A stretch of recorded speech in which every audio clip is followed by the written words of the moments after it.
social, económico y político, perspectivas y aportes para la construcción de un modelo de sociedad democrática, políticas públicas, reformas institucionales y derechos humanos. Invitamos a subir al escenario a Lucía Gardner, doctora en Ciencia Política de la Universidad de Holanda, quien realizará estudios de maestría sobre la temática de planeamiento urbano regional y estudios tecnológicos. Invitamos también a subir para integrarse al panel a María Estela Baracaldo Méndez, comunicadora social ella, con especialización en pedagogía y teorías, métodos y técnicas de comunicación social. También invitamos a Pedro Strozenberg, doctor de la Universidad de Burgos en Mediación Comunitaria y Derechos Humanos. Finalmente, invitamos a Martina Pelaza, licenciada en Comunicación Social de la Universidad Nacional de Curso Diplomado en Gerencia Social de la Universidad Católica de Perú, especialista en gestión de proyectos sociales. Martín va a ser el moderador de la mesa. En este momento del foro vamos a iniciar una rutina de participación para que ustedes puedan acercarse a través de un hashtag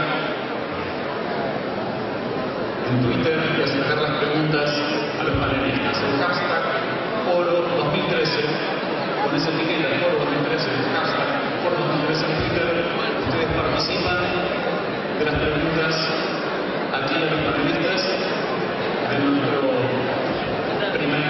nuestra primera mesa de debate.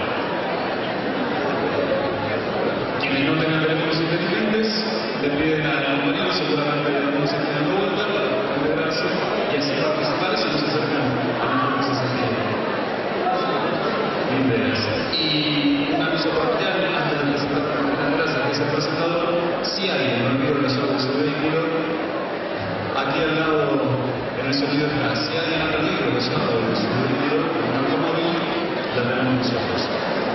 Finalizamos presentándolo a Martina Pelaza, docente y licenciada en Comunicación Social, diplomada en Gerencia Social de la Universidad Católica, especialista en gestión de proyectos sociales de la Universidad de York. Es coordinadora académica del diplomado en Seguridad Democrática, consejero del Consejo Asesor de Seguridad Pública de Mendoza y miembro del Instituto Latinoamericano de Seguridad Democrática, director del Centro de Estudios de Seguridad Urbana de la Universidad de York. Él es el moderador de la presentación. Muchas gracias.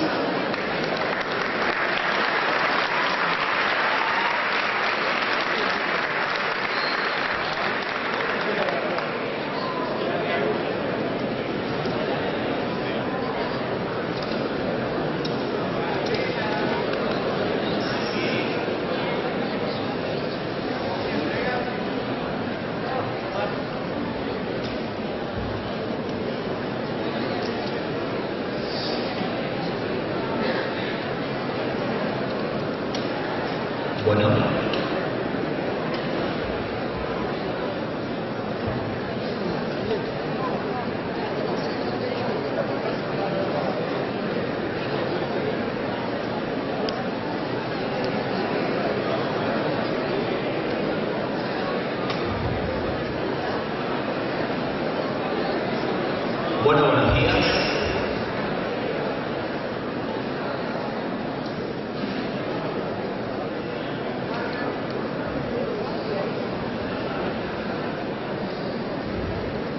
Comentaba mientras escuchábamos y veíamos el inicio del foro, nuestra amiga peruana, chilena, educada en la Universidad Pública Argentina, Lucía Gardner, que eventos de este tipo no se ven en otros países, a no ser que les hayan pagado la ley.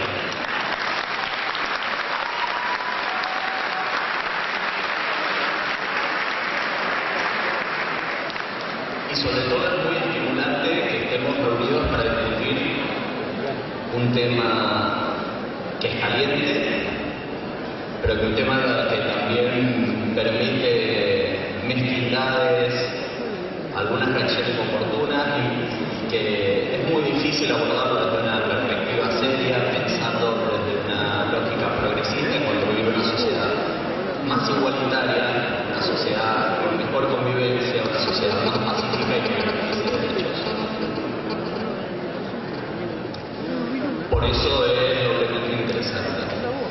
Y pensando en Argentina, donde desde hace algunos años la violencia en distintas expresiones muestra tendencias a ir creciendo, concentrándose en las ciudades más importantes, en las ciudades más grandes, mucho menos en ciudades medianas y chicas, y aún menor en los sectores rurales, y donde se expresa principalmente en violencia entre gente que tiene relaciones, gente que se conoce, que convive, que comparte familia, que comparte espacios de vida o que comparte espacios comunitarios, y donde también se ve el aumento y el incremento de formas de criminalidad organizada como herramienta o como facilitador de formas de violencia. Pero claro, también desde hace muchos años, esto viene pasando en otros países del mundo y de América Latina, no es un fenómeno de Argentina, no es un fenómeno de América Latina. No estamos en la región de América Latina más violenta, por el contrario, estamos en uno de los países con menores niveles de violencia. Sin embargo, nos debe preocupar, y en esa preocupación, ¿qué hacemos? Buscamos y escuchamos la perspectiva, la experiencia de quienes han venido trabajando y han venido estudiando cómo abordar estos temas en distintas comunidades y en distintas partes de la región. Y Colombia es paradigmático en este sentido.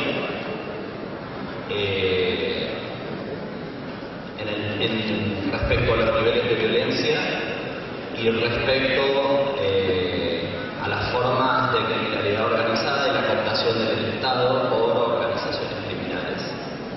Y Estela Baracaldo tiene una extensa experiencia en haber trabajado desde distintas perspectivas en cómo ir abordando la violencia, cómo ir previniendo la violencia, cómo ir transformando las instituciones para ir adaptándolas a las nuevas modalidades de criminalidad y dar respuestas a esto. Ella es comunicadora social y se especializó en educación y en pedagogía, teoría y métodos de investigación social. Hoy es responsable de educación de los servidores públicos en convivencia, seguridad y justicia de la Secretaría de Gobierno de Bogotá. Ha trabajado asesorando y coordinando a gobiernos locales, provincias, universidades en estos temas, convivencia y seguridad. Y a partir de toda su experiencia y a raíz de su experiencia exitosa en la educación para la convivencia y la seguridad y la justicia, así como el trabajo con la policía comunitaria en su país, ha extendido estas experiencias de trabajo en Bolivia, Ecuador, México, Venezuela, Honduras, Guatemala y El Salvador. Estela nos va a contar y nos va a hablar entonces desde esta experiencia de trabajo, desde el gobierno central, desde gobiernos locales, en la construcción y en la modificación de instituciones para un abordaje de una perspectiva de convivencia para reducir los niveles de violencia y de delitos.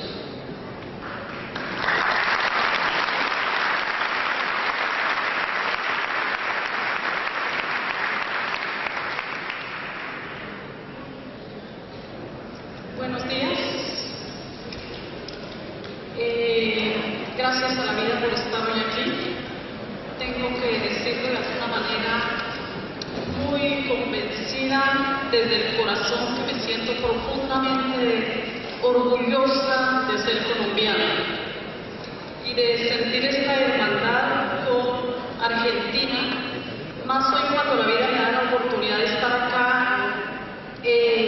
siendo parte de la forma como ustedes entonan su himno nacional. Un momento cuando se rompe el acento argentino y el acento colombiano y pasamos a un fervor conjunto en ello. Gracias, diputada Elida, porque por usted estoy aquí y con fe.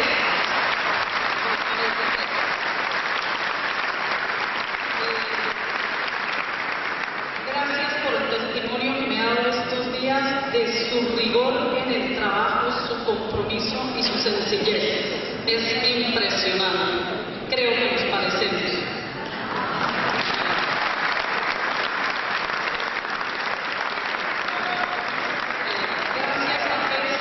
Gracias, señores gobernantes.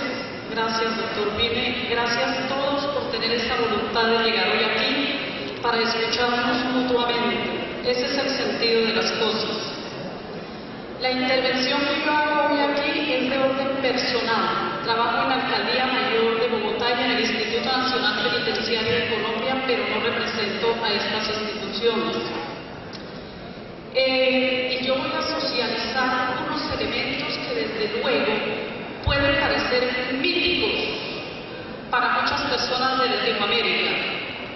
Pueden pasar cosas mágicas y complejas, pero si han leído a García Márquez, qué maravilla que ahí estamos, en ese marco estamos. Lo único es que me siento muy autorizada para hablar de lo que hablo porque lo he vivido en carne propia. Lo hemos sentido y hemos tenido que abordar ese proceso. Entonces, desde esa perspectiva es que lo voy a presentar. Pero para hablarles a ustedes me siento impedida. Yo no sé cómo hablar después de mi formación y mis pocas experiencias. Yo no sé cómo hablar de inseguridad en un país lleno de protecciones sociales, porque mi experiencia es distinta. Vengo de un país que, a diferencia de ustedes, tenemos un 46% de pobreza. Ustedes creo que no alcanzan el 12%. Ahí se me dificultan las cosas y, como el señor gobernador, mejor hablo de violencias.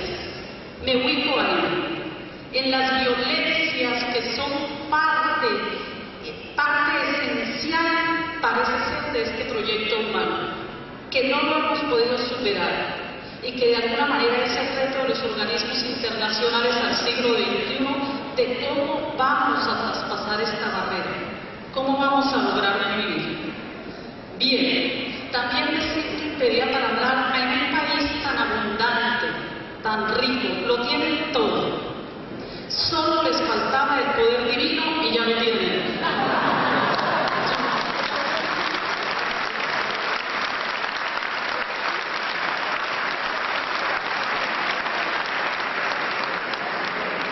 Nosotros ya nos sentimos orgullosos de tener por lo menos a Falcao para hacer un poco de contraparte de eso, por lo menos. De resto ustedes lo tienen todo. Teniendo en cuenta que mis compañeros de mesa pertenecen a los países mucho más desarrollados que el mío, yo le dije a Martín, el moderador, que tuviera piedad conmigo y me diera más tiempo, porque nosotros sí estamos en crisis. Ellos están bien, Chile, Brasil, Argentina, nosotros somos los del problema. Nosotros, debo empezarles, los voy a convencer de algo que no me van a creer. Ella sí lo cree, porque ha estado en Colombia y ahora es una de las que habla bien de mi país.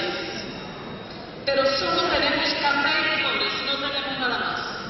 Allá no hay nada más en Colombia. Café, flores y buenos seres humanos, millones de seres humanos. Los que estaban encargados de destruir el país eran unos pocos, pero tan perfilados, tan perfectos y camuflados, la mayoría de ellos en la clase política gobernante, que sabían hacer muy bien las cosas, perfectamente bien. Habían sido educados en las mejores universidades del mundo para delinquir. Y naturalmente, en una sociedad que se da ese derecho de delinquir desde la clase política gobernante, no hay nada que hacer. Hay un texto ahí que no sé si es visible desde donde están ustedes. ¿Se puede alcanzar a ver? No. Algo sucedió. Es una cosa de destino. Los dioses se ponen de acuerdo para que este texto de Eduardo Galeano, en donde plantea en el mundo al revés de la culpabilidad de la clase gobernante del Estado en la creación de los déficits necesarios para que un país se llene de conflictos, es bastante significativo. Eso fue en mi país, eso es en México, eso es en el Perú. Sé que en Argentina no hay ninguna vulnerabilidad en ese campo, pero nosotros sí. A raíz de 20 o 30 años de violencia sistemática, de no presencia del Estado en las comunidades, de no una acción oportuna en protecciones sociales, se crea el espacio de partidos políticos que se instauran en el tiempo sin tener la capacidad de autorreflexión. de ir con la dinámica social mirando qué es lo que sucede. En términos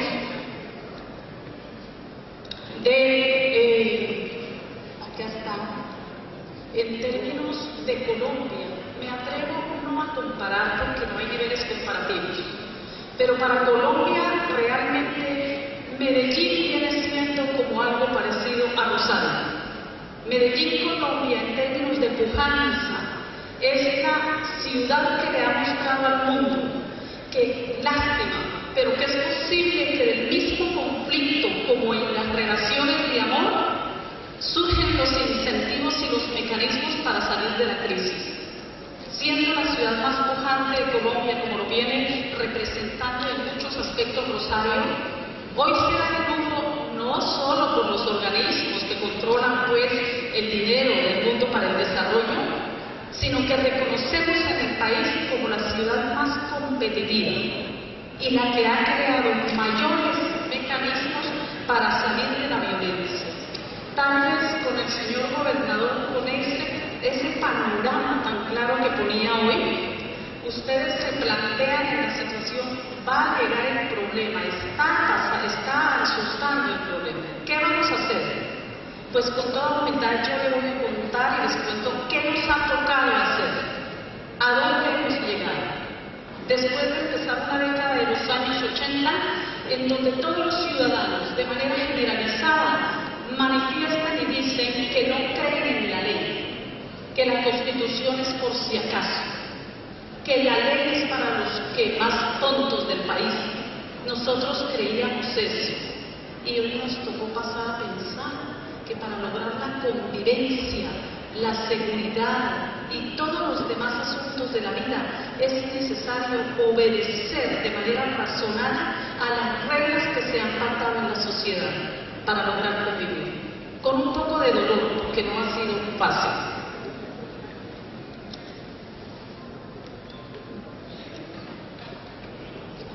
¿Qué pasa? Bien.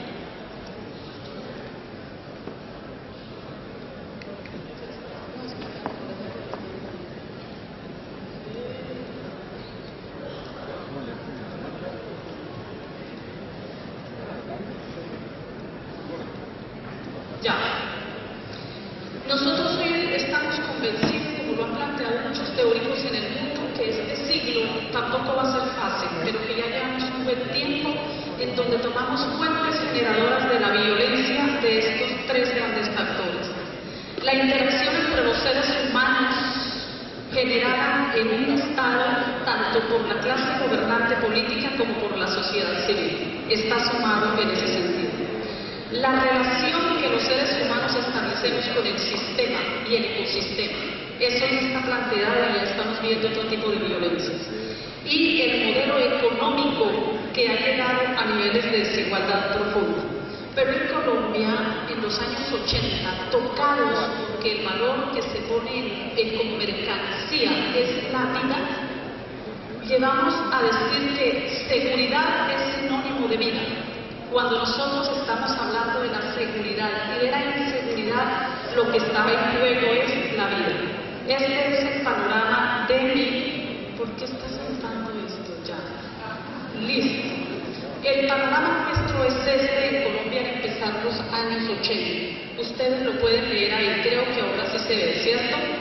Un conflicto interno marcado por la violencia política, la desigualdad y la distribución de la tierra. Nunca hemos tenido una reforma. Una fuerte ausencia de justicia, desigualdad, distribución de la tierra. Nueva cultura social. El país se resignificó política, cultural y económicamente. Empezó el país a trabajar sobre una economía ficticia planteada por el narcotráfico. Tuvimos una crisis de legitimidad institucional, tan corruptos los partidos políticos tradicionales como la policía, la justicia y una gran ausencia de Estado. Tuvimos también una cultura imperante de la ilegalidad, acolitada por los gobernantes y acolitada por la policía, que ante un pequeño delito se le aconseja a la persona por no denunciar, porque es un proceso bastante complicado. Gracias a la vida surge la voluntad de toda Colombia por una reforma constitucional constitucional, pero una constitución que no fue elaborada por los congresistas sentados de manera descentralizada, sino a través de mesas de trabajo en todas las provincias y departamentos. Se habla de la Asamblea Nacional Constituyente, en donde se incluyen a las minorías, se va hacia que realmente el parámetro de la vida en Colombia sean los derechos fundamentales, los derechos humanos, hacia que haya una adecuación de las instituciones para cumplir sus fines del Estado, una reforma institucional que exige en primera instancia la reforma de la policía, teniendo en cuenta mi tema de trabajo en la vida ha sido policías, cuerpos policiales, y estoy profundamente convencida del valor de la policía para lograr la gobernabilidad de un Estado o de una provincia. Es así. No hay gobernante que no ofrezca cualificar profundamente a la policía durante su plan programático y su candidatura. Pero cuando llega al poder, sabe que la policía es su soporte. Lamentablemente no pasa lo de Rosario, que es que fortalezcan tanto la policía. Se olvida la policía. En ese ámbito nosotros también nos preguntamos, ¿qué hacer? Y aquí están compañeros, Martín, Marcos, mi compañera de Chile, que ellos han contribuido de manera significativa. Miren, en 20 o 25 años por América Latina hemos tenido todas esas soluciones, todas esas seguridades. La democrática, la global, la pública, la nacional, la integral, la cooperativista, la progresista, todas esas, y seguimos inseguros. Llegó la inseguridad incluso a Argentina, a estadios tan seguros y tan tranquilos. En ese panorama, Colombia opta con un presidente que ustedes saben quién es, pero desde antes, por adoptar la seguridad democrática, que hoy deja al país destrozos incalculables. Más de 6.000 muertos, puestos en filas diciendo que eran guerrilleros. Esa fue la opción del país. Para ustedes está bien y en su contexto los felicito que les funcione la seguridad democrática, teniendo en cuenta en esencia lo que significa la democracia. Para nosotros fue el pretexto para muchísimas arbitrariedades desde mi punto de vista. Entonces no me suena bien para nada seguridad democrática en mi país. Mientras que Bogotá opta desde los años 90, producto de la reforma constitucional, de trabajar un poco la alternativa propuesta en América Latina de la seguridad progresista. Venimos en ese año. Pero entonces ustedes podrán ver que en Colombia no han sido los partidos tradicionales necesariamente los que han planteado las alternativas para salir del gran conflicto. Y ustedes se dan cuenta, ahí con el azul estamos trabajando para Bogotá y con el verde para Colombia. Desde el mismo año 80 los partidos políticos entran en un trance buguísimo. Se desbaratan los dos partidos tradicionales que ya no le pudieron dar cuenta al país de cómo mejorar el problema y empiezan a surgir partidos independientes. Para el caso de Bogotá, que es el que me voy a referir en adelante, salva la patria, salva la situación, un rector que llega de una universidad pública y que sin nunca haber participado en las estructuras de gobierno tradicionales, plantea una política de gobierno perfectamente adecuada para el momento de terror y miedo. Nos vamos a jugar, salir adelante bajo el lema de la vida es sagrada. Eso es lo que nos une. La seguridad no es ni de la derecha ni de la izquierda, ni de arriba ni de abajo, ni del centro ni de adentro. La seguridad es una fibra que añoramos todos los seres humanos. Es vivir en armonía, es estar en paz. Pero más en lo profundo de mi ser es no permitir que haya una muerte ni de mi hijo ni de mi enemigo, porque todas deben valer lo mismo.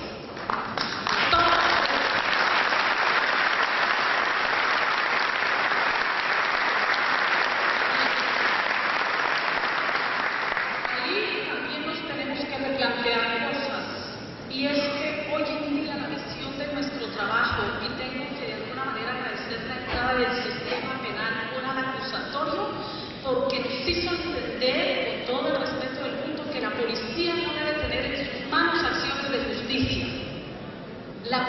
policía es responsable de acciones de protección, de garantía de derechos humanos, de evitar que el delito se consuma. Ese es su trabajo. Pero una vez que se consume el delito pasará al sector justicia. Y hoy en día entendemos que para lograr la seguridad interna y el orden interno del país tenemos que trabajar de manera articulada, de manera intersectorial, interdisciplinaria, multidimensional, estos tres conceptos, más todos los otros ámbitos del sector. Cada cosa de estas tiene un respaldo conceptual, porque a nosotros nos ha tocado trabajar y conceptualizar lo que hacemos, entendiéndolo desde nuestro contexto. En este panorama de la cualificación, de pasar de un estadio de altísima inseguridad a seguridad, la policía amerita políticas especiales. Fue las que ya mencionó aquí, señor gobernador. Ustedes están muy bien, yo veo que ya no tienen mucho por hacer.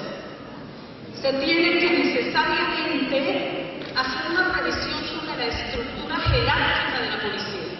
Ya veo que lo están haciendo. Tienen que lograr una mayor relación y una subordinación de la policía al poder ejecutivo, al poder civil. Se tiene que profesionalizar la policía, pero al mismo tiempo lo que usted dijo, yo creo que aquí hay algo muy interesante de pensamientos, y es que se tiene que al mismo tiempo revisar las condiciones laborales de la policía y su forma de trato al interior de las policías, porque las policías han sido un cuarto poder, una república independiente, no porque ellos quieran, los que están actualmente, es una cultura, es una tradición. Se tiene que cualificar permanente a la policía para que algunos grupos de ellos atiendan delitos especializados, pero la mayoría de ellos estén en las calles.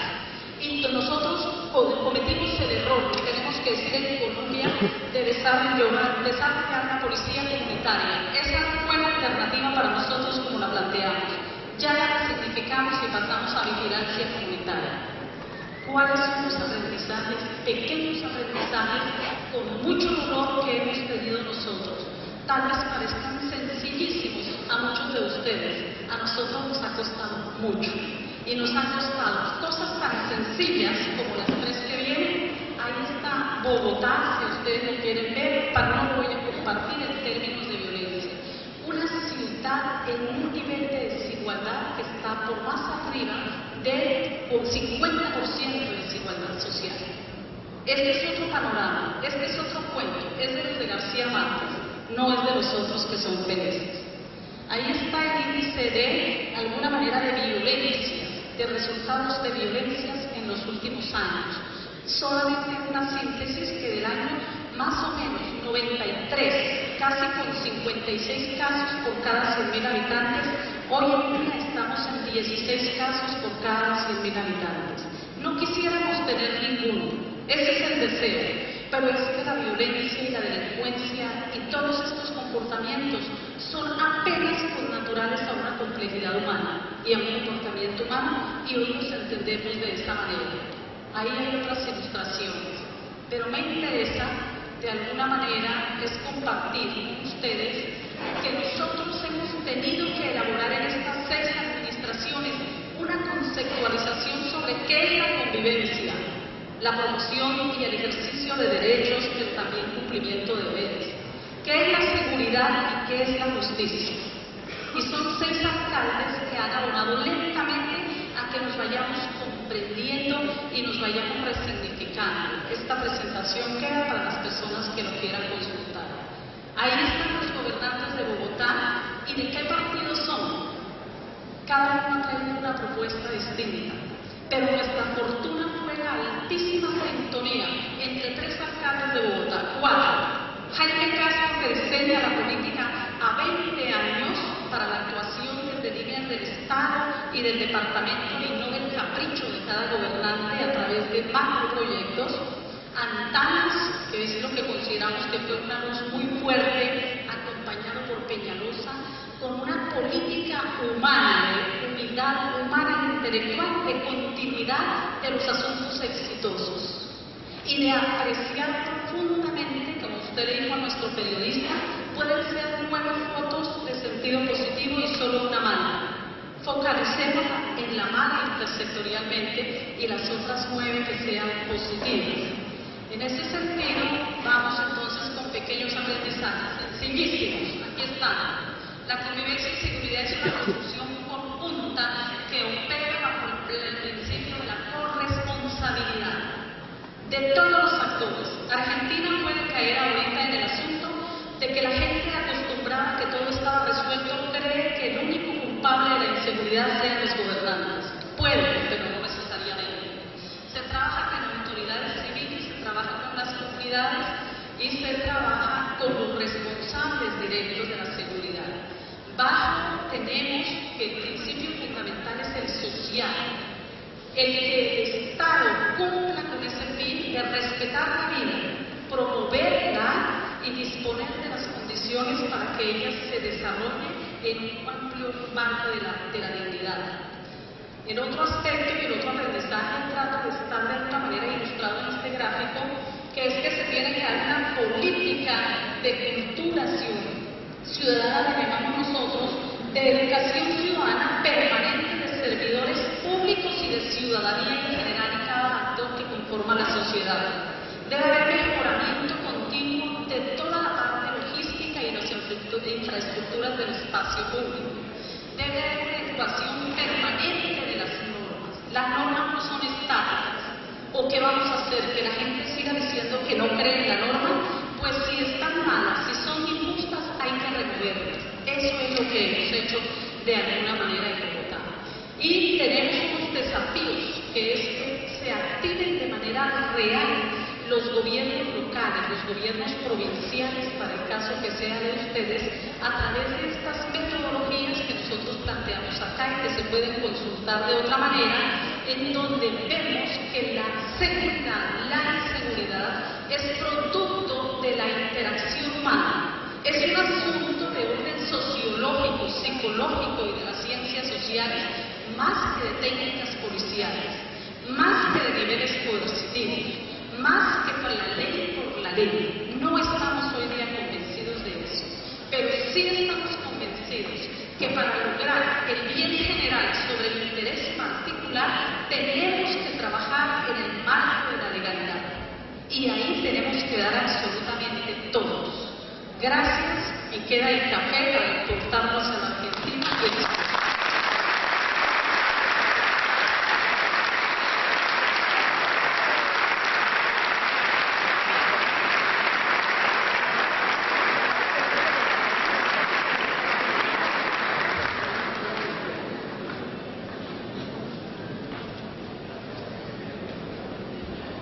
Gracias, Estela.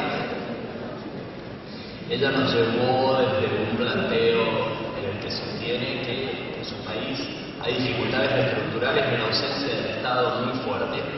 Y entonces el desafío fue reconstruir poco Estado que había y construir Estado donde este Estado estaba ausente. A partir de un proceso de consensos para que esto fuera sostenible en el tiempo. Brasil tiene un fenómeno diferente, tiene un Estado consolidado, pero quizás bastante irregular, y hay en los ámbitos urbanos zonas donde el Estado está muy ausente o en conflicto con otras formas de organizaciones que tienden a suplantarlo, a desplazarlo y a desafiarlo, financiadas o estructuradas en torno a mercados ilícitos. Pedro Strozenberg ha trabajado en este proceso profundamente y en algunas de las iniciativas que hoy vemos como novedosas y buenas prácticas y alentadoras para la reflexión, asociadas con la recuperación del control respecto a estos espacios, a algunas favelas condenadas por el crimen organizado y a la reconstrucción a partir de políticas fuertes del Estado de la trama social en esos ámbitos. Pedro es doctor en mediación comunitaria y derechos humanos. Es el secretario ejecutivo del Instituto de Estudios de Religión, donde se desarrolla como coordinador de investigaciones y estudios orientados a las políticas sociales en Brasil. En el año 2010 estuvo a cargo de la Subsecretaría de Derechos Humanos del Estado de Río de Janeiro momento en el que pasaron muchas de estas iniciativas que hoy observamos con mucho interés, y luego de su paso por la coordinación de la Comisión de Derechos Humanos de la Asamblea Legislativa. Fue uno de los miembros fundadores de una de las organizaciones de la sociedad civil más grandes en América Latina que trabaja estos temas, Viva Río, donde trabajó en programas de acceso a la justicia, mediación de conflictos, favela, desarme, capacitación policial, distintos abordajes, distintas perspectivas para el tema. Y participó en el Consejo Nacional de Juventudes, en el Consejo Nacional de Seguridad Pública y en el Comité de Enfrentamiento de la Tortura. En el año 2006, en reconocimiento por su participación en el campo de los derechos humanos, fue condecorado con el Premio Nacional entregado por el entonces presidente Lula da Silva y el de altas conquistas otorgado por la Orden de Abogados de Brasil.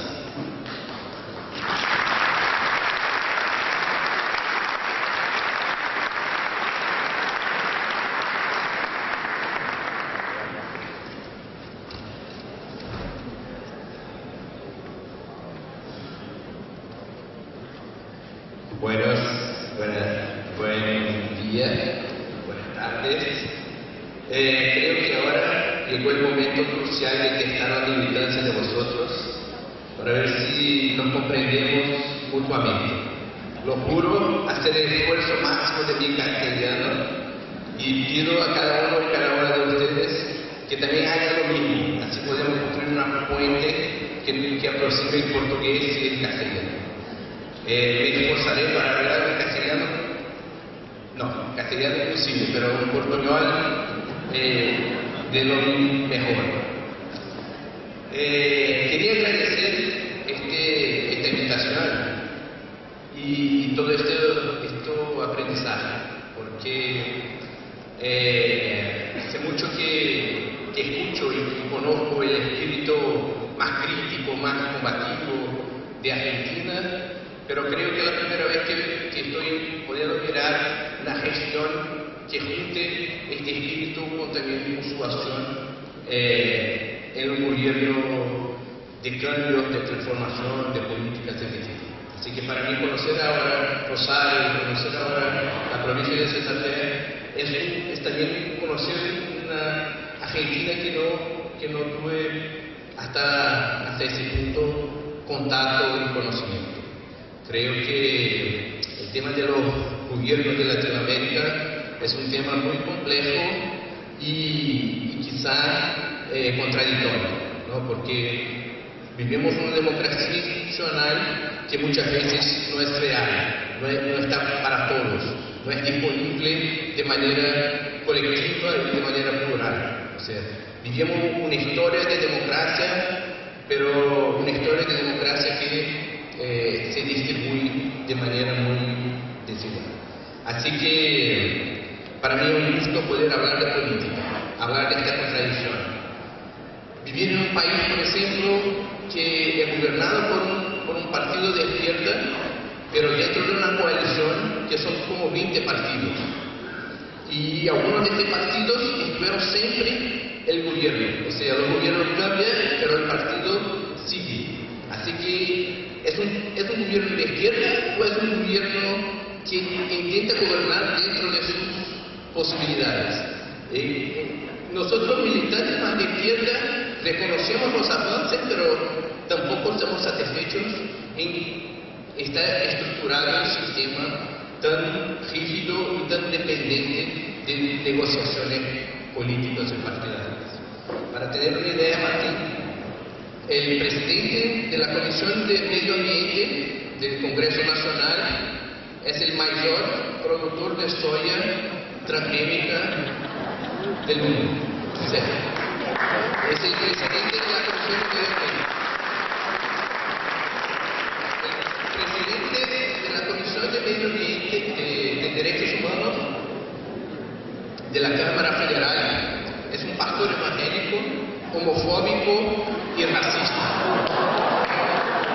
O sea, ¿qué tipo de democracia estamos tratando cuando hay espacio para este tipo de decisión alejada del deseo de la movilización de la sociedad, de la colectividad? O sea, es una decisión de pares que dice, bueno, este grupo es para el partido tal, y el partido tal indica lo que quiere. Y así se construye la democracia, se construyen las alianzas políticas y se mira cómo hacer gobernabilidad. Y en este sentido, como, bueno, claro que escuchamos aquí los buenos y las posibilidades que los gobiernos tienen para hacerlo, y me pareció estupendo la internet, el gobernador pudieran venir a Río a candidatarse también ahí a la ciudad de Río, el estado de Río, sería muy bueno, pero claro que hay mucho más dificultades para gobernar que los resultados que logramos hacer después de muchos años y todo esto. Y solo para algunas ideas, Brasil es el tercer país en número de personas en la cárcel. Son 500.000 personas que este año, 2013, completamos el marco de 500.000 personas. Algunos incluso hicieron fiestas y cosas así, ¿no? Porque creí que no es la solución. O sea, con tristeza, una política que se está haciendo en Brasil es construir presidios. Una parte del dinero de la política social, de la política de derechos humanos, está manejada para construir presidios y para sostener los precios que están ahí dentro. Por año, a cada mes se gasta $1 billón para mantener las personas ahí en condiciones muy malas, muy indignas, pero se gasta $1 billón por mes.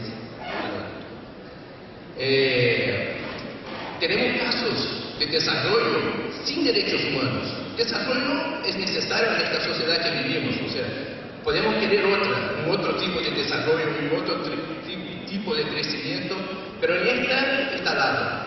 Pero hay que ser con respeto a los pueblos originales, a los pueblos de la región donde está siendo instalada, con transparencia. Y esto, desafortunadamente, el gobierno brasileño fue condenado en la OEA porque está haciendo un trabajo en Belo Monte, el norte de Brasil, de manera también irresponsable con los pueblos y con las condiciones de derechos humanos.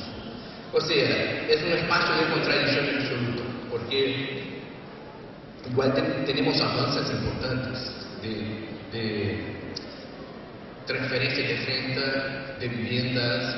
Algunas políticas sí que avanzamos bastante, de salud, de educación, pero al mismo tiempo convivimos con situaciones de escenarios completamente inimaginables en un país que cree en la democracia, cree en la transformación, cree en los compromisos sociales. Así que en este escenario quiero hacer una mirada más corta, un poco más provocativa para Río de Janeiro, la ciudad de las más bellas del mundo, seguro. Espero que tengan oportunidad de conocer, que no sea el mundial, porque sabe que uno de los temores que hay en Brasil es que justo Argentina, por Messi y por otro, gane el mundial. Estamos pensando incluso en perder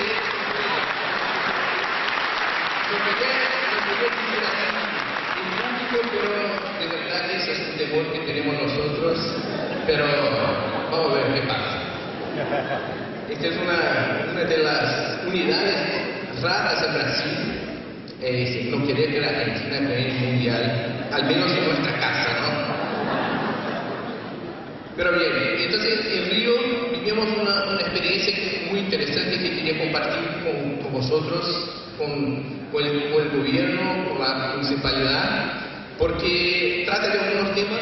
Claro que Estela ya dice muchas cosas que compartimos, que estamos juntos, pero quizá un punto específico de un modelo de gestión que entramos ahí que puede ser útil también para compartir con vosotros.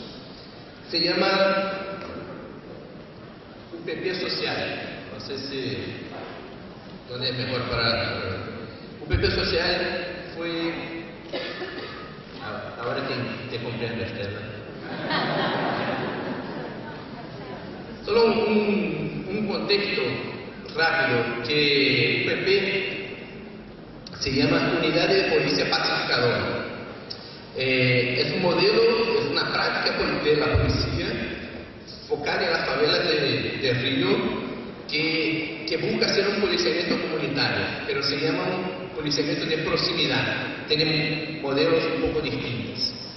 Y fue una respuesta del gobierno del Estado, que en 2007 tuve el más alto número de muertos civiles por la policía. Fueron en 2007 1.330 personas muertas por la policía, o sea, más de 3 personas por día. El día de hoy, por ejemplo, en promedio, la policía mata a 3 personas. El día de mañana 3 personas. El día de lunes 3 personas. El día de martes 3 personas. Y sumado, esto da 1.330 personas. Y el homicidio de Río de Janeiro, del Estado, estaba como 6.313 personas. Un promedio de 46, 47 por 100.000 habitantes. Ese es un promedio general, porque si miramos jóvenes, negros, de baja escolaridad, y dependiendo de la localización donde están, los números son como números de El Salvador, Guatemala, o sea, ese es un número general, incluyendo, por ejemplo, los de la tercera edad, de la mejor edad, que casi no mueren por muertes así. Tuvimos una ocupación, el complejo do Alemão, que es una de las favelas más grandes ahí, que imitamos Medellín, construyendo el cable. Estas cosas que son impresionantes. Nuestro gobernador, su colega gobernador, fue a Medellín y se encantó por el teleférico, por el cable de Medellín. Se encantó. Dice, bueno, vamos a hacerlo aquí. Cuesta solo 100 millones de reales. Podemos sacar aquí de salud, podemos sacar de educación y vamos a poner un teleférico ahí. Y ahí tenemos hoy un teleférico. Hay una foto que es muy poco usado por la población porque no fue un proyecto dialogado y construido con la población.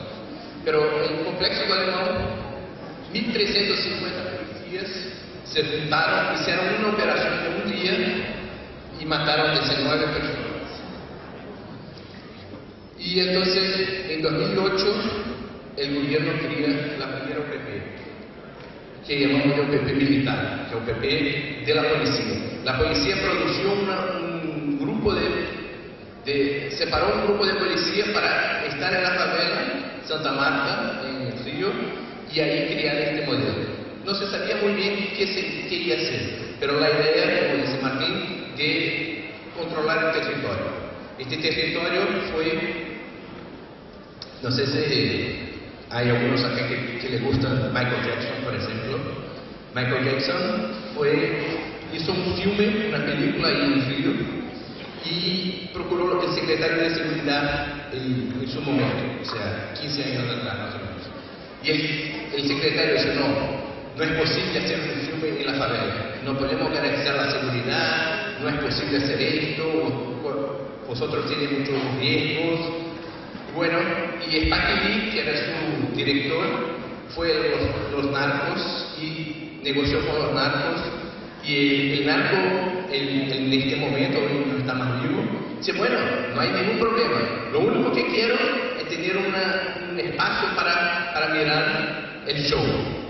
Y en ese día no tuve venta de drogas ahí en la favela, los moradores todos colaboraron y hoy en día el gobierno hizo una estatua de Michael Jackson para favorecer el turismo en la favela. Y entonces, en esta favela se crearon la primera OPP. O sea, la policía entró fuerte, dura, los traficantes salieron, fueron para otras favelas y la policía se quedó ahí. Y a partir de esto, con un monitoreo muy fuerte de la sociedad, de la prensa, de la propia policía, se empezó un programa que no se sabía de hecho qué iba a ser, pero un programa de policía en esta zona. Y solamente casi 2 años después fue creada la OPP social, que es, digamos, el brazo social de las políticas sociales del Estado. Durante 2 años solo la policía y después este modelo que voy a presentar muy rápido. Y los números son impresionantes, ¿no? El mismo gobierno que hoy gobierna el Estado salió de 1.370 muertes para 415 muertes por la policía en confrontos armados. Bajamos de 6.313 muertos por homicidios dolosos para 4.041. O sea, son números que son impresionantes y sobre todo dicen respecto a un modelo de policía que no está focado en el confronto, que está focado en las relaciones cotidianas de la violencia cotidiana. Entonces la UPP social, cuando fue creada, como dice, bueno, teníamos dos gobiernos de derecha, que, bueno, una ropa de no derecha, pero un gobierno más conservador. Pero dentro de esta coalición de partidos. Y ahí logramos, en este sentido, también meternos un poco ahí en este espacio. Y creamos un diseño que miraba hacia la coordinación de políticas, la consolidación de la acción militar, de la policía, y buscar la integración entre la favela y los barrios de la ciudad. O sea, y esto me parece que es un desafío, gobernador. Por ejemplo, cuando tú pones muchas acciones y cómo estas acciones trabajan coordenadas en los territorios, ¿no? Cómo la educación, la salud, el transporte, la basura pueden tener una acción coordenada en los territorios. Era en esto que nosotros nos focamos. No era para implementar acción. Esto tenía la Secretaría, los ministerios, como dicen vosotros, para hacer esto.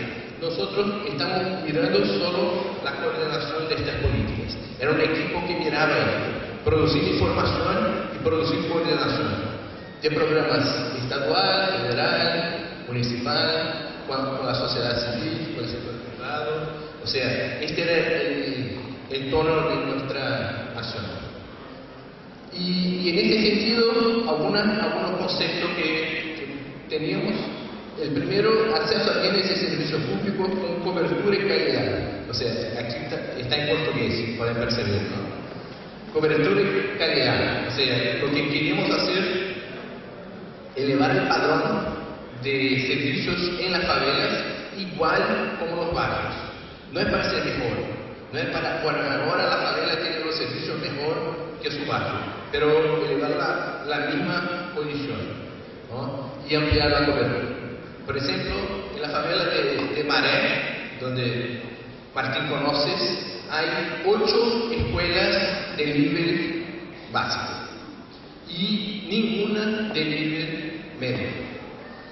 El Estado, ¿qué está diciendo en este sentido? El nivel para esta favela es el nivel bajo, no tiene escuela de otro nivel. Y esto es un diagnóstico que hacemos nosotros y proponemos entonces al gobierno construir una escuela de nivel medio en estas zonas. Una mirada de redes, gestión participativa, una perspectiva de transitoriedad, o sea, no es para ser definitivo la instalación de este servicio, es un proceso para que el Estado se acostumbre a tratar esta área como una área integrada de la ciudad. Y en este sentido, algunas ideas centrales, un poco en la línea que Estela también ha mencionado: desarrollo social, Estado democrático y ciudadanía, desarrollo urbano, infraestructura, habitación, servicios urbanos, ciudadanía, participación, justicia, mediación de conflictos. Entonces, la idea de la pacificación que viene de la policía, del control del territorio, queríamos cambiar para la idea de integración en este movimiento, en esta movida que buscamos nosotros. Y hay un punto que me parece clave en la gestión. Tenemos que juntar las demandas de las favelas, de los barrios, de las zonas, con lo que ofrece el Estado. A veces el Estado ofrece manzanas y las comunidades quieren bananas. Y esto parece imposible de relacionar. La comunidad dice, bueno, qué bueno que tenemos manzana, pero nosotros queremos banana. Y el Estado dice, no, estoy ofreciendo manzana, no quiere manzana, tenemos manzana. O sea, y las bananas se quedan queriendo y no exigiendo. O sea, hay que combinar estas dos cosas, ¿no? Y al mismo tiempo definir metas y producir información. Entonces, estos 4 puntos son los puntos fundamentales para crear una integral. Y juntando programas federales, sociedad civil, sector privado, todos sobre una coordinación más unificada. Bueno, y hay 3 modelos, 3 momentos, pensamos nosotros. Primero, información sobre el territorio, escucha, identificación de demandas y una matriz inicial de acciones. O sea, hacer un planeamiento participativo, o sea, una escucha fuerte, una escucha capaz de producir una identidad con la comunidad donde se está trabajando. El segundo, implantación. Implantación de un foro participativo, diálogo comunitario, como dice la intendenta, interrelación con los servicios de la municipalidad y del Estado y ejecución de acciones movilizadoras. En este sentido, aquí está, digamos, implementado el foro, el programa de OPP social, y se espera que reuniones comunitarias en grupos temáticos, plan estratégico, monitoreo de las acciones. O sea, es un programa muy basado en acciones territoriales y de políticas públicas locales. Estas son las áreas que hoy en día están cubiertas por la UPP. Son 30 UPPs en cerca de 153 favelas en la ciudad. Aproximadamente 500.000 personas que viven en estas zonas, ¿no? Y hay muchos datos, mucho trabajo de producción de información, conocimiento profundo del espacio, ¿no? Las características de cada zona, si aquí vive más gente negra, blanca, mujeres, hombres, quiénes son las personas de cada área de esta, para poder hacer la política enfocada para lo que ellos quieren, ¿no? Hay el tema de... ¿dónde está? El tema de... Son fotos más bonitas porque fueron producidas también por la municipalidad. Hay otras que no son tan bonitas. Y algunas acciones de capacitación, parcerías, el tema de basura fue también para nosotros una descubierta, porque el tema de basura es quizá el tema principal por la demanda de las personas allí. Acciones urbanas, de calles, acciones simbólicas, intervenciones simbólicas, reconstrucciones de monumentos, de espacios importantes para la comunidad. Aquí, por ejemplo, en esta área, era donde el tráfico hacía los juicios. O sea, aquí decidían sobre la vida de las personas, ¿no? Tenían una situación y aquí se mataban las personas. Y el Estado entonces recupera esta área para que esta área sea un área de lazer, de vivencia y de memoria para esta comunidad, ¿no? Bueno, muchos datos. Pero este es el logro, ¿no? Río, ciudad integrada. Pero ni todo son flores como hay en Colombia. Ni café ni flores. Hay también muchos desafíos. Y entonces lo que vimos es la UPP, ahora UPP de la policía y UPP social, producieron cuestiones muy importantes y muy significativas. Primero, una reducción casi a cero de conflictos armados. Esto cambió la vida de toda la ciudad. Esto fue un logro que es incuestionable y excelente. Ocupación policial con casi cero tasa de mortalidad. Fruto de la inteligencia, planeamiento, diálogo. ocupación de grandes complejos de favelas, política policial clara de reducción de letalidad y no contra las drogas. O sea, esto fue un mensaje muy fuerte de la policía, del secretario de Seguridad, que este modelo de policiamiento no era para acabar con las drogas, era para acabar con las armas y con la letalidad. Las drogas serían una consecuencia de esto, o sea, hay un control del territorio, pero las drogas van a seguir existiendo como hay en Copacabana, como hay en otras partes de las ciudades, ¿no?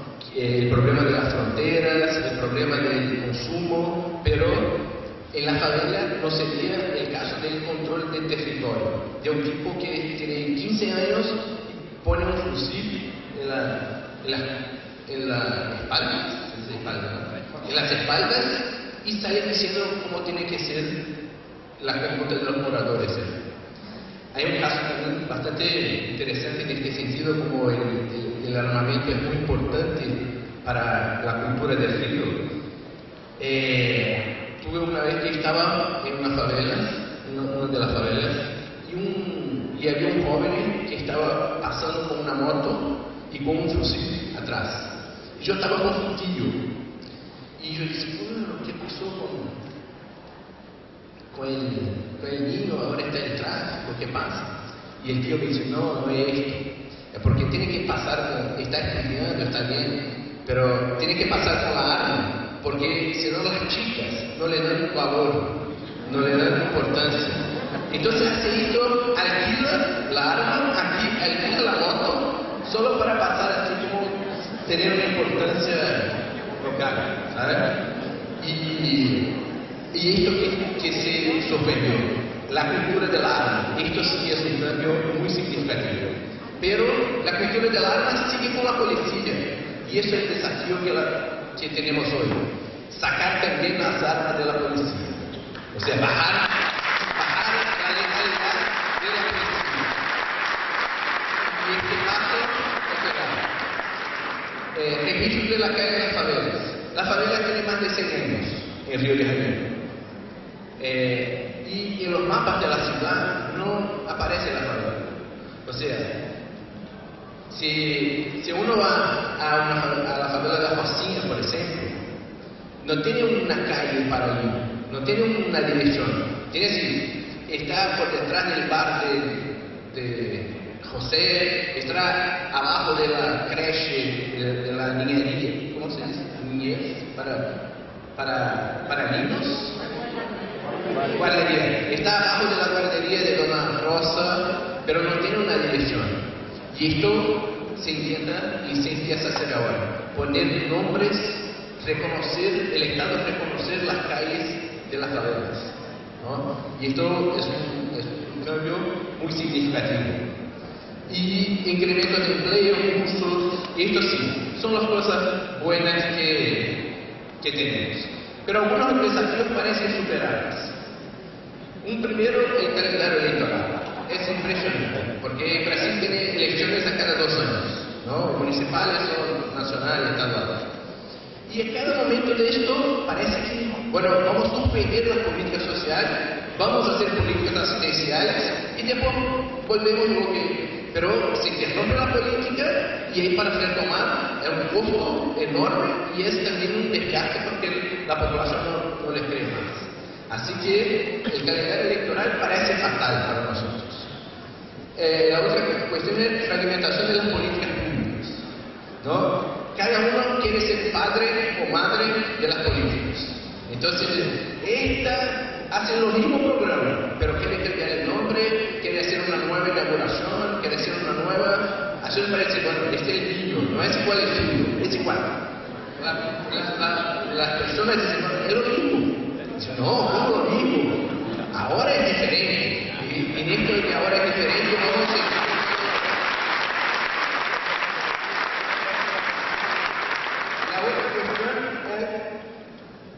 El tiempo político y el tiempo de la administración. El tiempo político es el tiempo, vamos a hacer mañana, precisamos de esto, y a veces un diputado, a veces un gobernador está ahí, Entonces vamos a construir aquí una guardería, ahora aprendí, una guardería. Ah, bien, una guardería. Pasa un mes, pasa 2 meses, pasa 3 meses, pasa 6 meses, cambió el gobierno. Ahora ya esto fue lo que el otro prometió. Entonces no va a ser una guardería, va a ser una guardería igual que el otro espacio. Pero la administración no acompaña el tiempo político y las necesidades de la población. Soluciones de corto plazo versus soluciones estructurales. Claro, hay también un deseo de resolver soluciones inmediatas y que produzcan satisfacción para la población. Pero hay que hacer los dos, ¿no? Hoy en día no da para decir, bueno, vamos solo a hacer estructural, porque también el calendario electoral no permite, el tiempo político no permite. Entonces hay que hacer los dos, pero hay que meter la mano en los estructurales también. Particularidad de las favelas y universalidad del Estado. Las favelas no son iguales. En Río hay casi 1000 favelas. Y cada una es diferente. Cada una tiene sus características, tiene sus dimensiones, tiene sus desafíos. Y el Estado no reconoce esto. El Estado quiere hacer programas que sean comunes, homogéneos. Y en este sentido es un desafío para nosotros. Ahora, no es solo un problema del Estado. Hay un gran problema también de baja compensación social. Porque el Estado va a hacer lo que queremos nosotros, desde que nosotros tenemos condiciones de presionar al Estado que haga. Y nosotros no logramos hacerlo, desafortunadamente. Desafortunadamente, la sociedad está satisfecha con el mínimo. Hay un cierto pacto por la mediocridad. Hay un acuerdo por cambios que no sean cambios grandes, que sean cambios pequeños. El Río estaba a punto, como la camiseta de basta la violencia contra las mujeres, estaba así diciendo basta, no aumentamos la violencia. Y cuando la policía trae un modelo que controla armadamente, militarmente estas zonas, la sociedad de Río de Janeiro dice, bueno, para mí está bien. No hace falta educación, no hace falta salud, no hace falta cambios de verdad. Está bien, se bajó la violencia. Y esto que quieren la clase media, especialmente de Río de Janeiro. Esto que quieren la clase alta de Río de Janeiro. Y en este sentido el Estado también, entonces también, bueno, atendemos aquí a un grupo, atendemos a otro, no necesitamos acciones más reformativas. Y entonces llegamos a un punto que los avances, Lúcia, son también nuestros enemigos, porque no avanzamos más, porque ahora las personas en general están satisfechas. Y este sentimiento de cambio hay que perdurar, hay que seguir, porque si no nos ponemos satisfechos, es seguro que va a bajar, que vamos a perder todo. Bueno, tensión permanente con la policía, las relaciones entre informal y legal, formal, burocrático, son desafíos que parecen superables. Y muy rápidamente, para terminar, algunos riesgos. Primero, sustentabilidad solamente hasta 2016.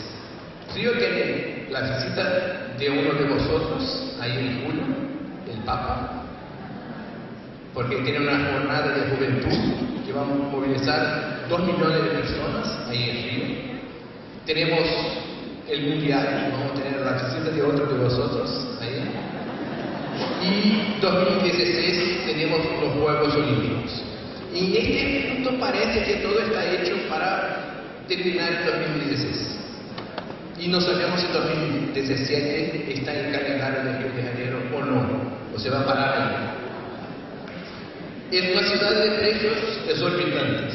O sea, quiere visitar ahora en plata, porque Río está una ciudad muy cara para nosotros que vivimos ahí. También. Es una ciudad de negocios, ¿no?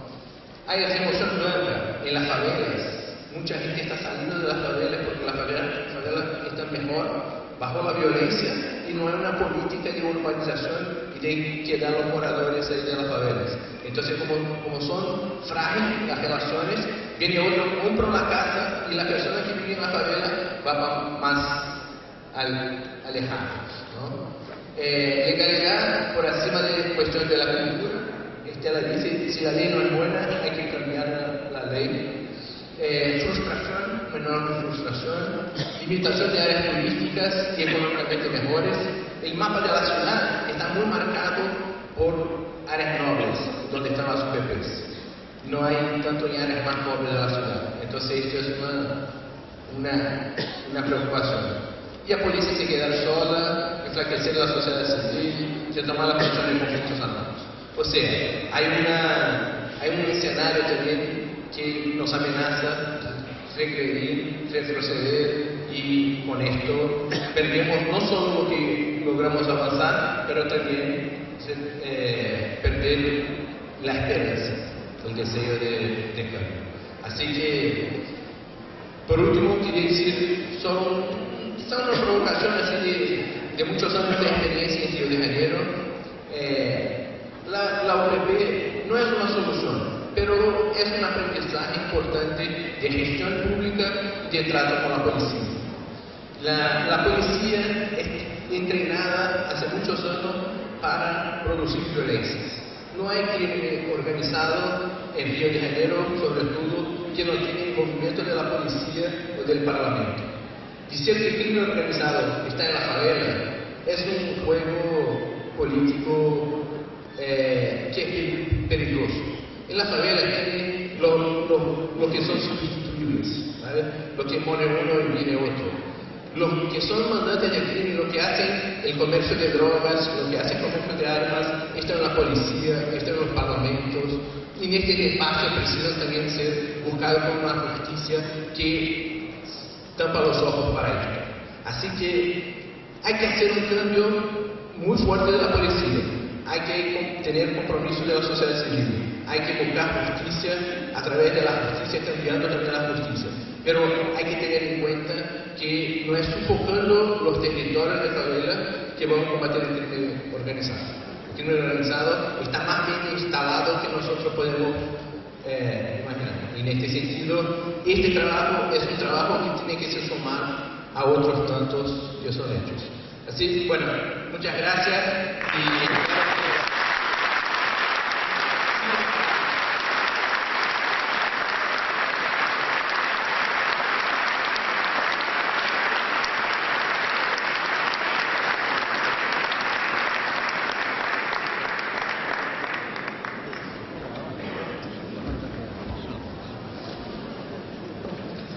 Gracias, Pedro. Quizás no tengan a mí, no tendrán al Papa, pero es grande guardador. Hasta ahora, entonces, dos visiones bastante centradas en ciudades: Bogotá y el caso de Río de Janeiro. Pero Lucía Dahmer tiene un carácter como de experiencia internacional, no solo por su condición de peruana que vive en Chile y que ha trabajado desde organismos internacionales, ha investigado en organismos internacionales y que estudió en la Universidad Nacional del Cuyo, sino porque ha hecho y ha investigado como las líneas generales a nivel global y a nivel latinoamericano de hacia dónde van y cómo están funcionando los fenómenos del crimen, las respuestas que se estructuran en torno a esto.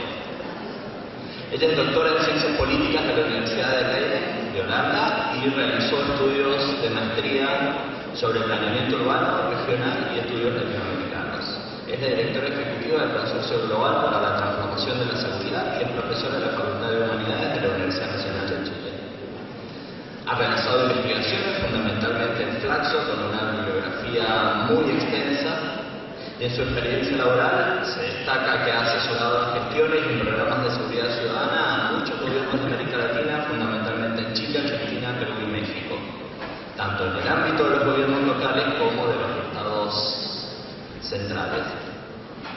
Y como decía, bueno, ha escrito mucho sobre artículos, libros, revistas, investigando y sistematizando qué se está haciendo, cómo y cuáles son las tendencias y cuáles son quizás las buenas prácticas que nos están interesando.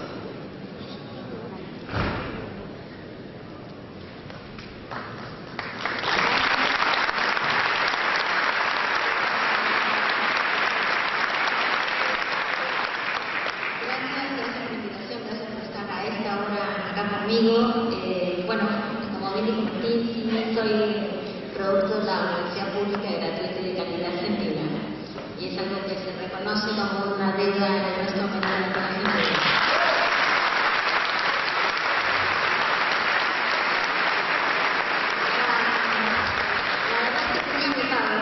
Pero dado que las dos presentaciones anteriores han sido tan brillantes en presentar los casos y las situaciones y sobre todo los aprendizajes más bien específicos, a medida que ha ido avanzando el día he decidido cambiar mi presentación.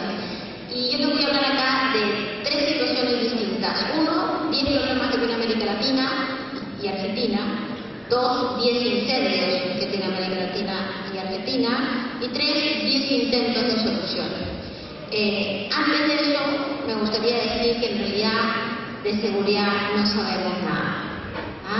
Y todos los que vienen dicen que se lo van a solucionar con unos cuantos millones de dólares de consultoría, como Juliana en México, como Grato en Argentina y después en Chile. La verdad es que están haciendo una buena consultoría.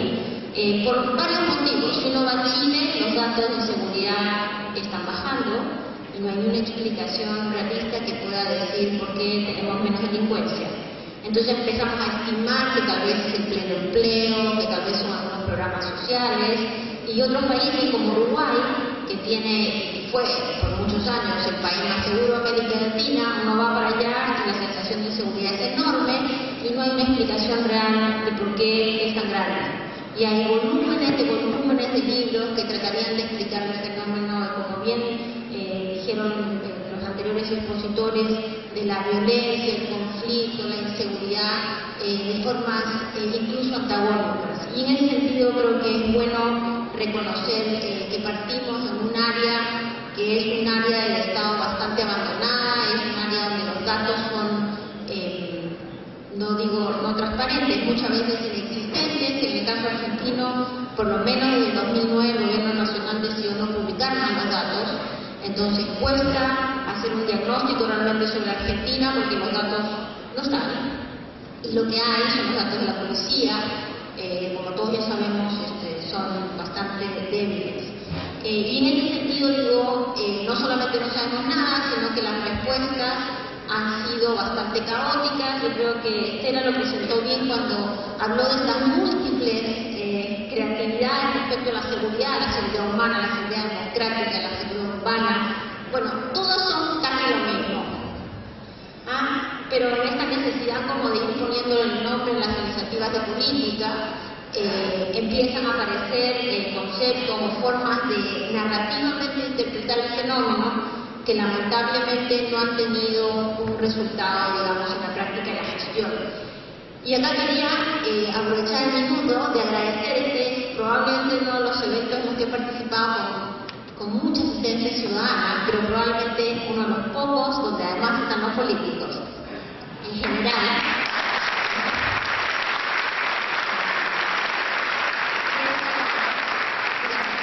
ustedes tienen que valorarlo más que yo, pero esta actitud de los políticos de venir y inaugurar los eventos y después irse porque están muy ocupados, ha generado también una muy mala vinculación, una brecha importante entre lo que se va discutiendo en el mundo académico y lo que se hace en el mundo de la práctica. Entonces, si pasamos a los 10 problemas de América Latina, y esto lo voy a pasar rápido porque muchos de mis colegas ya lo han mencionado. Uno, bueno, hay cada vez más crimen en la región, o por lo menos hay cada vez una percepción mayor de crimen. Los países que eran considerados países seguros, uno va a los países y se da cuenta que el principal problema de discusión política y ciudadana es la inseguridad. Basta mencionar Chile y Uruguay y Costa Rica, los tres países con la tasa de homicidio más baja en la región, cuyas decisiones electorales presidenciales se basan en discusiones de seguridad ciudadana porque la gente se siente profundamente afligida. Sin mencionar, digamos, problemas de inseguridad que hay en otras áreas de América Latina que, como se mencionó previamente, son mucho más fuertes. Segundo, el problema de las drogas. Y claro, el problema de las drogas, nosotros lo concentramos en la cocaína, que entre paréntesis, el 90% se produce en América del Sur y el 90% se consume en Estados Unidos. Yo he puesto lugar a tomar porque es un negocio.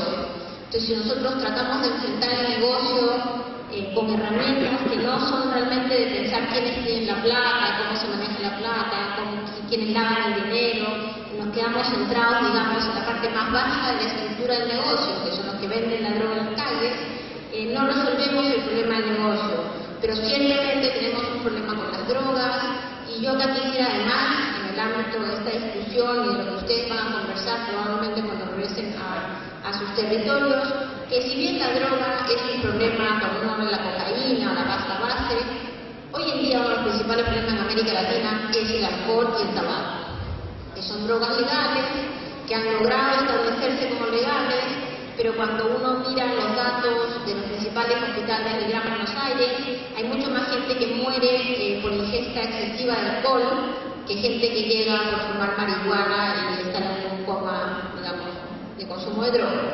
Entonces hay que agrandar la discusión sobre el tema de la droga.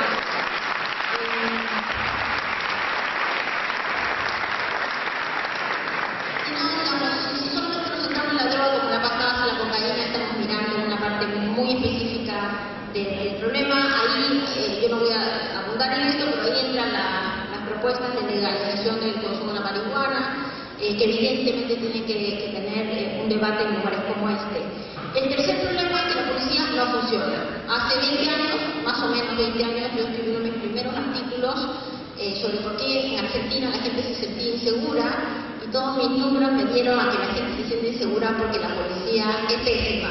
No porque haya más delito, no porque haya sido víctima de un delito, no porque conozca a alguien que fue víctima de un delito, sino porque la gente en general en ese momento, 2 décadas atrás casi, la gente sentía que o la policía era parte del robo, o la policía no los cuidaba, o la policía era básicamente un instrumento de violencia en la sociedad. Entonces estamos hablando de instituciones policiales que, queramos o no están funcionando. Este no es un problema únicamente argentino, evidentemente en Argentina hay unas experiencias que sobresalen un parámetro, pero es un problema más bien regional. Cuarto, la justicia es lenta y corrupta, y eso, digamos, no estoy diciendo ninguna novedad. Hay una sensación de impunidad en la gente enorme, en muchos casos apoyada por una retórica incluso policial, que dice, no, si nosotros nos detenemos, pero la justicia nos suelta. Si ustedes en muchos barrios y pueblos de América Latina, donde lamentablemente la principal presencia del Estado es la policía, porque el resto del Estado está como un poquito menos presente, el ciudadano promedio va y le dice, pero ¿por qué no tomas preso, Juan? No, si yo no tomo preso, pero el problema es que las justicias son todos normales, ¿no? Y nosotros lo hacemos todo bien. Esa narrativa está súper instalada y está basada en una evidencia, y es que los sistemas de justicia están colapsados. Una muy buena iniciativa es cambiar el procedimiento penal, como acá se estuvo explicando previamente. No es exento de problemas, porque la ciudadanía empieza a mirar que es bueno que todos tengamos garantías, pero no es tan bueno que los malos tengan garantías. Y ahí hay que tener gente como todos ustedes, que probablemente van a estar en las trincheras de explicar que digamos que sin defensa no hay justicia, pero mucha gente te dice que por qué vamos a pagar defensa si los criminales deberían irse a la cárcel, o como algunos dicen, habría que matarlos, ¿cierto? Entonces ahí hay, con relación a la justicia, hay un problema súper importante. En quinto lugar, se han generado en América Latina y en Argentina, por lo que entendí en Rosario, no espacios territoriales de impunidad donde no hay presencia del Estado en términos policiales o de justicia, donde se generan, digamos, como pequeñas ciudades medievales donde hay una persona que es la persona que generalmente está vinculada al tráfico, que es la que además administra las capacidades de desarrollo de ese lugar, y en muchos lugares, lamentablemente, la policía simplemente no fue. A entregar la pelea de entrar a los territorios, la policía se retrotrae. Lo que contó Pedro acá es una experiencia de tratar de entrar en las favelas. Pero acordemos, la policía está diciendo, vamos a bajar las muertes, pero sigan traficando drogas. No es una decisión política menor, ¿cierto? Llegar a ese nivel de decisión. Lo que pasa es que las favelas ya eran básicamente, realmente, feudos medievales de otra época. Pero eso también pasa incluso en los países que muchas veces se dice son los más seguros del mundo. En sexto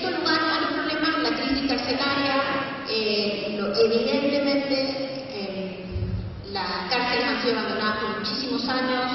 Lo que dijo acá el gobernador me parece muy bien, hay que invertir en tener cárceles de calidad porque incluso los presos merecen estar en espacios de calidad para poder lograr su rehabilitación y su resocialización. En la mayoría de nuestros países, y tal vez el único tema que uno en América Latina en temas de criminalidad, desde el Río Grande hasta Ushuaia, es que todos los países tienen una crisis carcelaria de proporciones, con espacios de impunidad, con niveles de violación de derechos humanos al interior de los sistemas, en fin.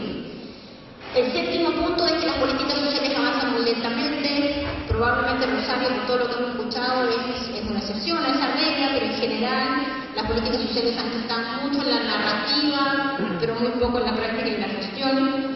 El noveno punto tiene que ver con que evidentemente la información es mala, y como la información es mala, pasamos, digamos, al siguiente punto, es que los medios de comunicación se convierten en la forma como nos informamos. Y ahí yo quiero recuperar la presentación inicial del periodista que habló en la mañana, haciendo una especie de mea culpa realmente del rol de los medios. Como no sabemos realmente qué pasa, como no hay fuentes oficiales, al final uno termina centrado en lo que dicen los medios, y en un país como Argentina, donde el debate mediático es tan complejo, verdaderamente uno lee dos periódicos y parece que estuviera leyendo dos realidades, ¿no?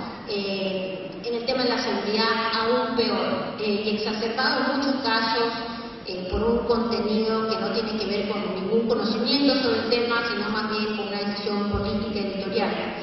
El último problema, y estos no son los incendios, son los problemas. El último problema es que de verdad la política no sabe responder al problema de la seguridad. Por muchísimos años hemos tenido gente que ha pensado en el espectro, digamos, de la derecha, que ha pensado que la delincuencia es una opción racional de unos sujetos que son vagos, que no quieren trabajar, que se roban para tener plata y pasarlo bien. Entonces lo que hay que hacer es aumentar los niveles de castigo, aumentar la presencia policial, etcétera, etcétera, y que con eso vamos a lograr resolver el problema. En el otro extremo, y acá estoy haciendo como bien los extremos, en el otro extremo hemos tenido sobre todo movimientos de izquierda diciendo no, eso no es cierto, eso es un problema del sistema, donde acá estamos con problemas de exclusión, estamos con problemas de inequidad, estamos con problemas de pobreza, y por ende es muy difícil enfrentar el tema de la violencia si no cambiamos primeramente los problemas estructurales. Evidentemente, para todo tipo de delitos que son los delitos ocasionales, el robo en las esquinas, el cobro de armas incluso, el robo de vehículos, de partes de vehículos, los asaltos callejeros, esta explicación es bastante ad hoc. Es cierto que hay factores estructurales que yo los voy a mencionar después como incendios, que son los factores que hacen que la probabilidad de crimen sea mayor. Pero la explicación sistémica falla cuando empezamos a ver que lo que hay en América Latina son industrias del crimen, industrias donde perfectamente, digamos, siguiendo la misma postura, digamos, incluso de análisis más estructural, hay dueños de la industria, arquitectos de la industria y trabajadores de la industria. Entonces, en realidad, hay una tremenda inversión social, educativa, de salud. Cuando ya el delito se convierte en una industria, es difícil poder enfrentarla, y para eso uno necesita instituciones de justicia y de policía importantes, que realicen lo que se decía acá, investigación criminal, inteligencia policial seria, porque de otra forma nos quedamos en la anécdota del vendedor de la esquina, en la anécdota del joven que ha robado 500 veces, pero rara vez pasamos a ver lo que es la estructura del negocio criminal. Y para muchos en América Latina ha sido muy difícil desde el mundo de la política lograr enfrentar esta complejidad. Esto nos ha hecho caer en una, digamos, narrativa electoral bien compleja. Acá lo han graficado previamente, donde se ofrece cualquier cosa, donde hemos llegado a los niveles de populismo penal. No se olviden, en Argentina hace no me acuerdo cuántos años, cuando salió el intendente que había sido, que era un ex militar, que decía que más valía una bala usada en un delincuente, y se recordar exactamente de la persona, ese tipo de narrativas son narrativas que a todos nosotros nos parecen de terror, pero que tienen un impacto político importante en mucha gente que se siente huérfana de Estado, huérfana de soluciones. Y la verdad es que en la gestión de las políticas públicas estamos al debe. Y esos son, yo diría, los 10 problemas principales que enfrentamos en la región y en Argentina. Ahora, ¿cuáles son los incendios de verdad donde hay que empezar a meter plata, cabeza, técnica y profesionalización? Uno, la violencia intrafamiliar. La violencia de género al interior de los hogares, que no es un problema de la policía, que no es un problema...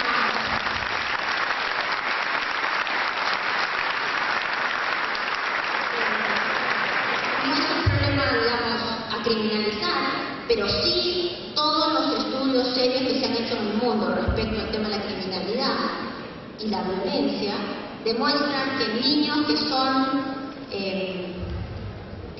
audiencia, que son parte de un escenario familiar donde los resultados son, o las formas de resolución de conflictos son altamente violentas, son jóvenes y niños que son violentos después, porque aprenden esa forma de resolución de conflictos.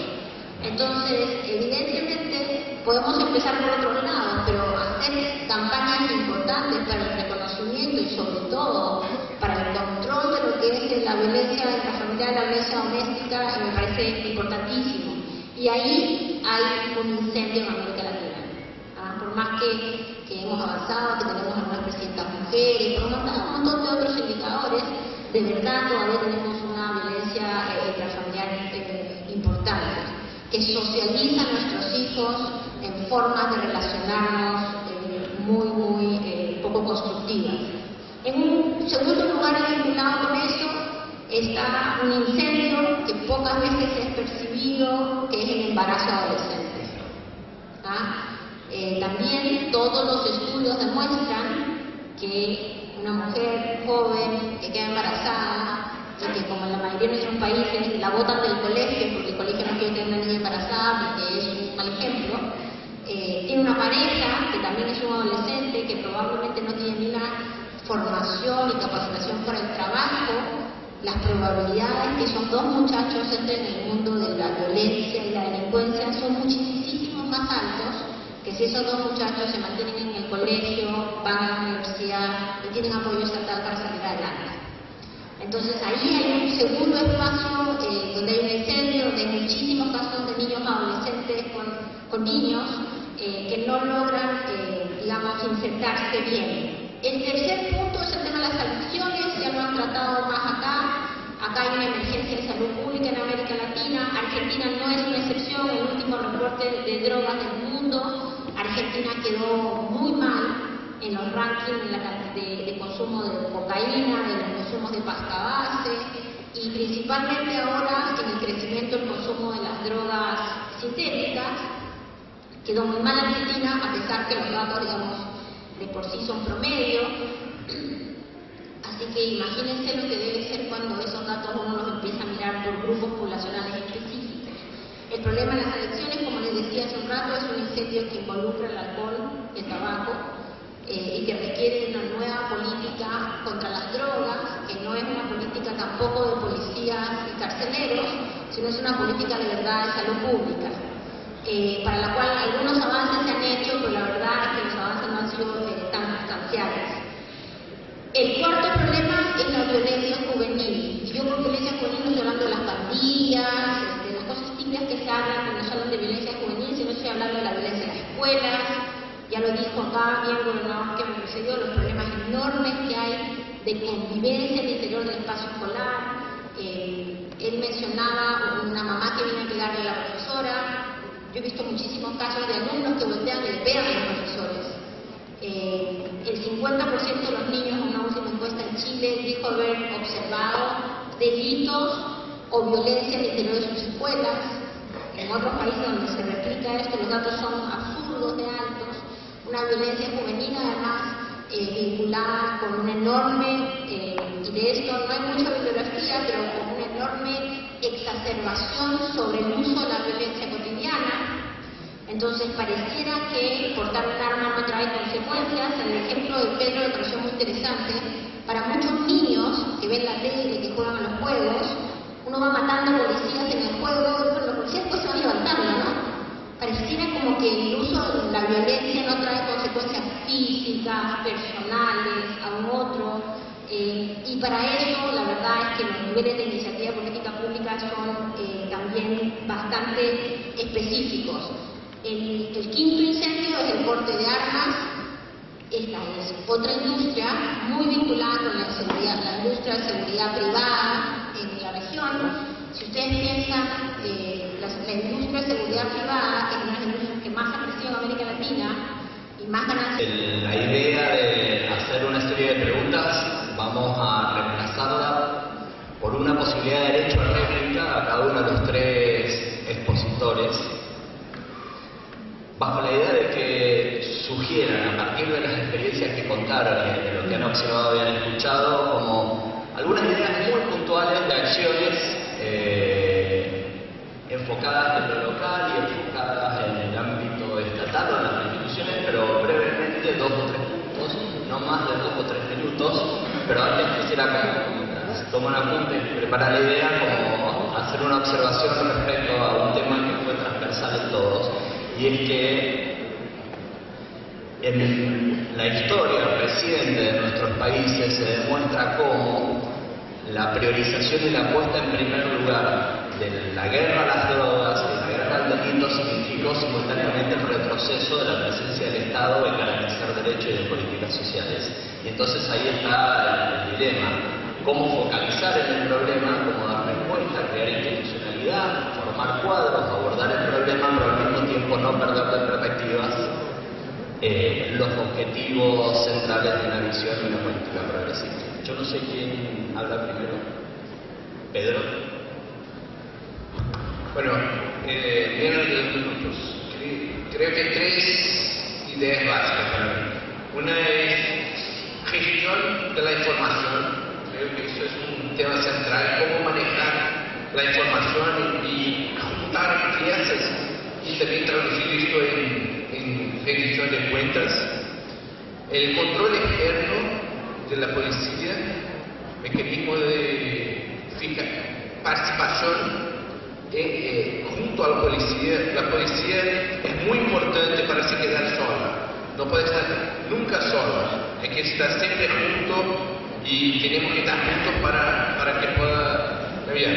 Y la última, y un agradecimiento de estar aquí, y Martín construyendo esta mesa, es tener creatividad y humor. Creo que esto también son elementos fundamentales de la política pública. Si no tenemos alegría, si no tenemos creatividad, si no tenemos esperanza de cambio, nada vale la pena. Y esto que veo aquí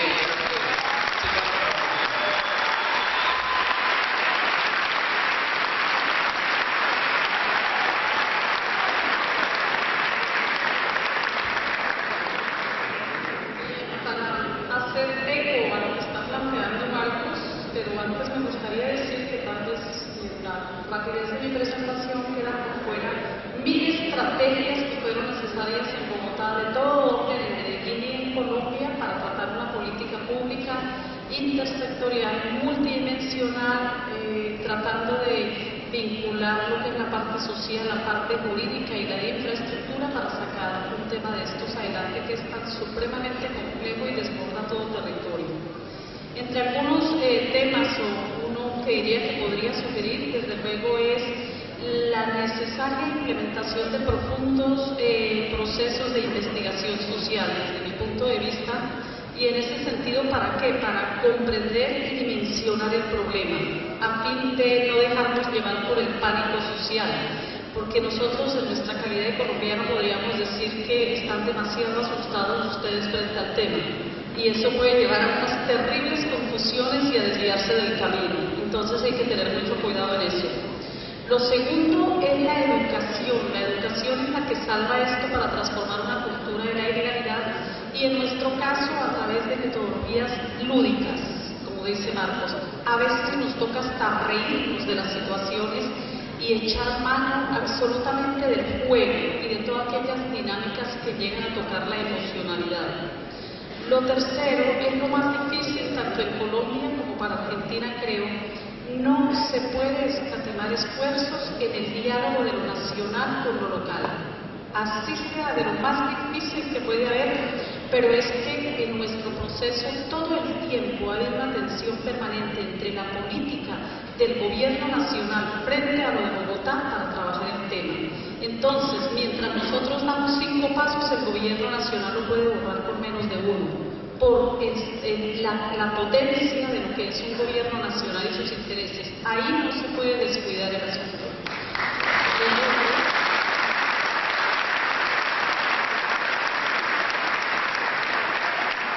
El cuarto, me tomé 2 más, Martín, es la necesidad terrible de empezar a tratar el problema por el tema de salud pública. Bogotá avanzó en unas medidas muy fuertes, digamos así, que ustedes juzgarán si tiene que ver o no.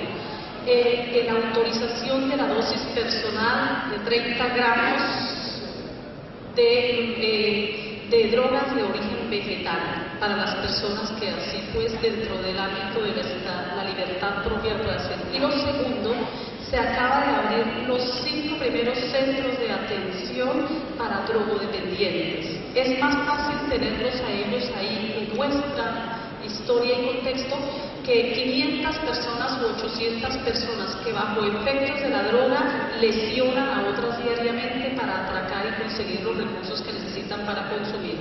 Y quinta, nos está resultando fantástico en el país el movimiento social estudiantil sin violencia.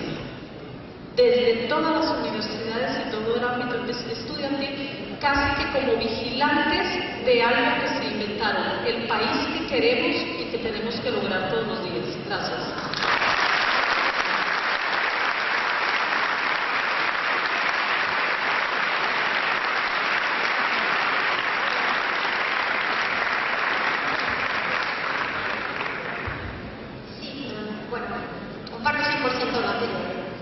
Tratando de no reiterar, yo creo que hay 3 áreas importantes de esto que es el combate o la prevención de la violencia y la delincuencia. Uno es la información. Sin información no hay política, sin política no hay efectividad, y sin efectividad no pasa nada. 2 es la necesidad de una reforma policial, pero una reforma policial incremental. En América Latina y en Argentina hemos sido testigos de un montón de iniciativas de reforma policial que por tratar de ser muy abarcativas, 2 años después regresan a situaciones incluso peores, ¿no? Entonces ahí hay que tener constancia, apoyo político y sobre todo mirar a largo plazo en lo que es la reforma de la policía. Y 3, la necesidad de empezar a mirar cómo se focaliza en términos de prevención social y comunitaria las políticas que ustedes han desarrollado. O que están desarrollando a nivel social. Yo solamente voy a dejar 3 ejemplos. Primero, es muy alta la probabilidad que un niño, hijo de un preso o de una mujer presa, termine cayendo en el mundo de la delincuencia y la violencia. Entonces, un país o una ciudad que no tenga programas dirigidos a asegurarse que esos niños van al colegio, asegurarse que terminan sus estudios, asegurarse que no quedan botados, está haciendo bien el trabajo. Segundo, lo mismo pasa con aquellos jóvenes que tienen, por diversos motivos, abandonan el colegio, ya sea por problemas de salud mental, ya sea por problemas de hiperactividad o incluso por problemas de violencia. La probabilidad es que ese muchacho abandonado al destino termine siendo una persona ya metida en una carrera criminal fuerte, son muy altas. Entonces un programa para ese tipo de público objetivo es también necesario. Recordando que estos no son programas gigantes, no son macro programas gubernamentales, porque estamos hablando de grupos poblacionales muy pequeños. Entonces ahí es donde la política social se puede hacer de forma más directa, mucho más efectiva. Y el tercero es enfrentar el mundo de los jóvenes con incipientes carreras criminales o con hechos de violencia. Si hay una cosa que es triste, pero que está comprobada, es que cuando una persona pone un pie, el primer pie que uno pone en una comisaría o en el sistema de justicia criminal hace que tu probabilidad de salir del mundo de la delincuencia bajen a la mitad. Entonces hay que evitar la judicialización y la judicialización de algunos hechos primarios principalmente que podrían ser resueltos de otra forma. Pero aún más, aquellos jóvenes que son, o niños, que son encontrados por problemas de protección o de abandono, hay que buscar los mecanismos, hay que definir los mecanismos para, en vez de mandarlos a los sistemas de menores que terminan siendo cárceles o lugares de castigo, los mecanismos para una mejor inclusión y una mejor participación en la sociedad. Identificando este tipo de grupos poblacionales, yo les aseguro que no son cientos de miles, sino son con las justas miles, uno puede hacer políticas públicas efectivas y además progresistas.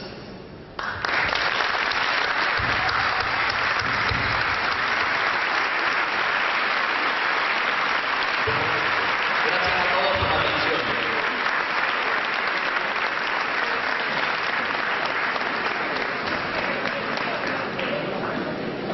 Agradeciendo a nuestro primer panel en este Foro Social, Económico y Política, perspectivas y acuerdos para la construcción de un modelo de sociedad democrática, políticas públicas, reformas institucionales y derechos humanos. Invitamos nuevamente, les agradecemos a Lucía Bernal, a Pedro Strossenberg, a Estela Barraco Méndez y al moderador Martina Plaza por el tiempo que han dedicado. Les decimos también a ustedes que el siguiente panel, el compromiso político con la seguridad democrática de la provincia de Santa Fe, que estará a cargo, ustedes lo saben, del primer programa de referentes de los partidos políticos que integran el Frente Progresista y Seguridad Social, del Partido Socialista, del Centro Radical, del CID, del GENE, del Partido Izquierdo Progresista, del Libre del Sur, de la Participación en la Solidaridad. Ese panel, que es el segundo encuentro, va a ser a las 3 de la tarde. Los invitamos a que a las 15 horas vuelvan a este salón porque vamos a realizar este segundo panel principal